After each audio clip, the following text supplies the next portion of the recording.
Welcome to the Tech Egg. Don't get scrambled. Enjoy the video. In this video, I will show how to make delicious fried rice in an easy way. First, gather your ingredients and ensure your rice is cold and day-old. This prevents stickiness. Chop all your vegetables and proteins into small, uniform pieces. Having everything prepped before you start cooking is key to a smooth process. A large wok or skillet will give your ingredients enough space to cook properly without steaming. Now let's get cooking. Heat about 2 tablespoons of oil in your wok over medium-high heat. First, add any proteins like chicken, pork, or shrimp and cook them thoroughly.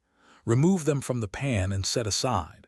Next, add your harder vegetables, such as carrots or onions, and stir-fry for about 2 minutes before adding softer ones like peas or corn. Keep everything moving to ensure even cooking.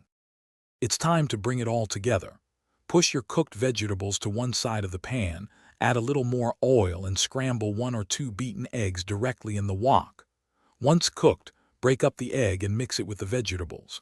Now, add your cold rice and the cooked proteins back into the pan. Stir everything well to combine.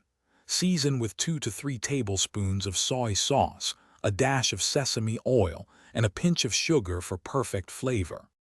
Continue to stir-fry for another 2 to 3 minutes, ensuring all ingredients are thoroughly heated and the rice has a slightly crispy texture. Taste and adjust seasonings if needed. Finally, garnish your delicious homemade fried rice with some freshly chopped green onions for a burst of fresh flavor. Serve immediately and enjoy your easy, flavorful meal. Don't forget to check the description for a link to those fantastic meal prep containers and other great deals. Thanks for watching. Consider subscribing if I helped unscramble your problems.